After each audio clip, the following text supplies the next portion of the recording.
Shalom Ouvracha. Cette semaine, la parashat Kitavo est tout à fait exceptionnelle à bien des égards, et notamment pour ce qui nous concerne avec l'étude de la Masechet Souka. Il y a 4 versets de la parasha qui sont cités sur 3 des dapim que nous étudions cette semaine. C'est une coïncidence tout à fait exceptionnelle et c'est un excellent signe pour notre étude. Tout d'abord, dans la page Memvav Amoud Aleph, page 46a, que nous avons étudiée ce dimanche, la Gemara s'interroge pour savoir, lorsqu'il y a plusieurs mitzvot qui se présentent devant nous, est-ce qu'on peut faire une bracha spéciale qui nous a sanctifiés par ses commandements et qui nous a ordonné à la mitzvot, pour toute cette mitzvot que nous allons accomplir maintenant en séquence, ou bien il faut les séparer les unes après les autres. Et on fera intervenir le verset du Teilim 68, verset 20, Baruch Hashem Yom Yom. Béni soit l'Éternel jour après jour.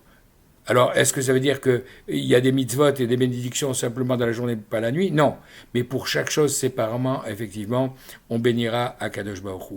Et la Gemara continue en nous disant au nom de Rabbi Hanina Bar Papa que Akadosh Baruch Hu n'est pas comme un homme. Lorsque un homme a un récipient qui est plein, il ne peut plus rien rajouter. Lorsqu'il est vide, il peut le remplir. Akadosh Baruch Hu, c'est exactement le contraire. Lorsqu'il a devant lui un récipient qui est plein, alors il peut le compléter. Lorsqu'il est vide, malheureusement, il ne peut rien mettre à l'intérieur. Et d'où l'apprend-on? Justement, d'un verset de notre paracha, le verset 1 du chapitre 28, qui nous dit « Ve'aya im shamua tishma ». Or, si tu obéis à la voix de l'Éternel ton Dieu en observant avec soin tous ces préceptes que je t'impose en ce jour, l'Éternel ton Dieu te fera devenir le premier de tous les peuples de la terre. Et la Gemara nous dit, puisque le verset nous dit Im shamoa tishma. Si tu as entendu, tu entendras. Si tu n'as pas entendu, tu n'entendras pas. Si tu révises l'étude que tu as déjà apprise, alors tu pourras, en revenant dessus, comprendre des choses nouvelles que tu n'avais pas comprises la première fois, et tu seras capable, à partir de cette base, de continuer à progresser.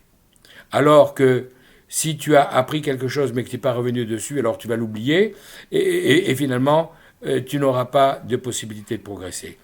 J'ai d'ailleurs vu dans le Midrash Tanchuma un commentaire qui nous dit « Im shamoa, si tu as entendu dans ce monde-ci, tishma, tu entendras dans le monde futur ». Qu'est-ce que ça veut dire?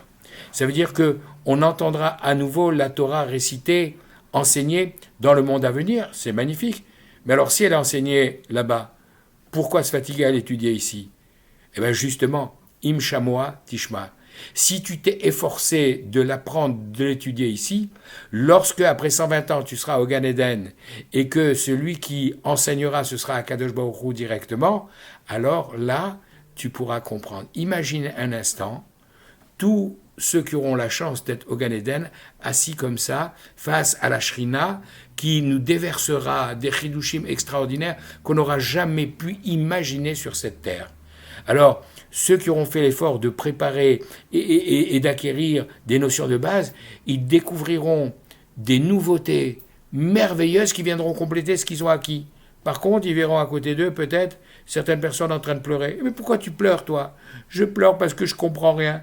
Parce que, justement, cette Masechet, parce que ce traité-là, j'ai pas fait l'effort de le préparer et de l'étudier quand j'étais sur cette terre. Donc ça, c'était pour la première occurrence. La deuxième occurrence, c'est celle qui a suivi dès le lendemain, le lundi, avec la page Memzaïn Amoud Bet. Et là-bas, on parle des différentes fêtes pour savoir si oui ou non, lorsqu'on est venu à Jérusalem pour faire le Korban Pessah ou pour Shavuot ou pour telle ou telle fête, on a l'obligation de l'ina, c'est-à-dire de dormir, ne pas repartir le soir même à la fin de la fête, mais d'attendre le lendemain matin pour se faire. Et il y a toute une discussion à ce sujet, et justement, la conclusion de cette discussion, c'est que pour toutes les fêtes, sauf pour Pessah Sheni, qui a un caractère un peu particulier, où il n'y a pas de suite il y a juste un jour, et il n'y a pas comme à Pessah ou à Sukkot, mais même Shavuot, qui n'est qu'un seul jour avec les 7 jours de Tashlumim derrière, alors il y a effectivement l'obligation de l'Ina. Et d'où l'apprend-on? On l'apprend justement d'un verset de la Paracha, à propos des Bikurim, des prémices, où on nous dit que Bikurim, les Bikurim, justement, c'est ce que nous apprend cette Braïta au début de la page 47b, qui nous dit que les Bikurim, ils nécessitent Korban, un sacrifice particulier, Shir, un psaume particulier, Tenoufa, le balancement, et Lina. Balancement que l'on apprend du verset 10 du chapitre 26, où on nous dit Veinarto, il le placera. Et d'ailleurs, Rashi, sur place dans le Chumash, vient nous expliquer que dans la page 47b de Souka, on déduit de là la Tenoufa, le balancement dans les 4 directions, 4 points cardinaux, et vers le haut et vers le bas, comme on le fait d'ailleurs pour le Lulav. Et de cette braïta, on apprend également la nécessité de l'Ina, de dormir à Jérusalem le soir qui suit cette cérémonie où on a apporté les Bikurim. Et il y a également le verset 4 de ce chapitre 26, Velakacha Kohen atenemiadecha, pour nous dire que justement ce balancement se fera avec le Kohen qui mettra sa main sous celle du propriétaire qui tient encore sa corbeille avec les prémices, et c'est ainsi que le Kohen et le propriétaire des fruits qui les a apportés au temple de Jérusalem feront le balancement. Enfin, la troisième et dernière page qui sera citée ce vendredi, la page 51b, nous avons eu l'occasion déjà de l'évoquer à propos de la parashat Shoftim il y a 15 jours, à propos d'un autre verset, un verset qui était justement de la parashat Shoftim et qui faisait interdiction au roi qu'on allait nommer de ramener le peuple en Égypte sous prétexte que c'est là-bas qu'on trouverait les meilleurs chevaux dont il aurait besoin pour ses équipages.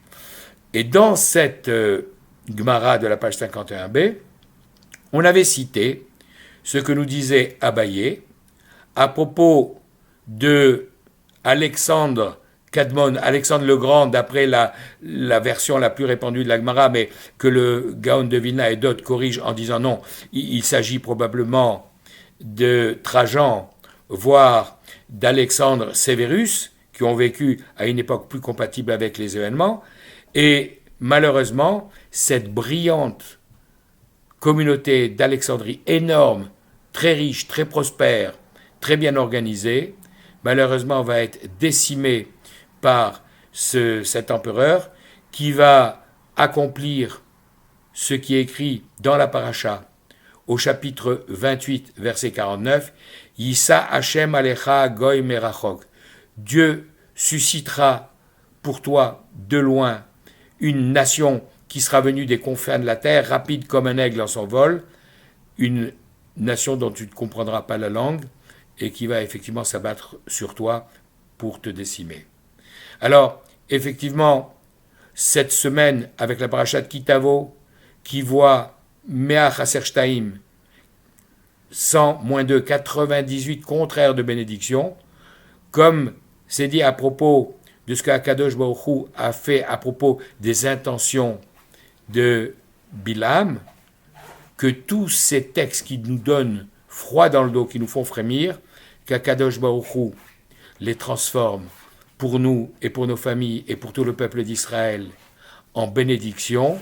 Et c'est la raison pour laquelle, dans ce mois de Elul, qui est déjà plus qu'à moitié avancé, je nous souhaite à tous, les Shana Tova, Tikatevu, Vetartemu, que nous soyons tous inscrits et confirmés dans une bonne et heureuse année.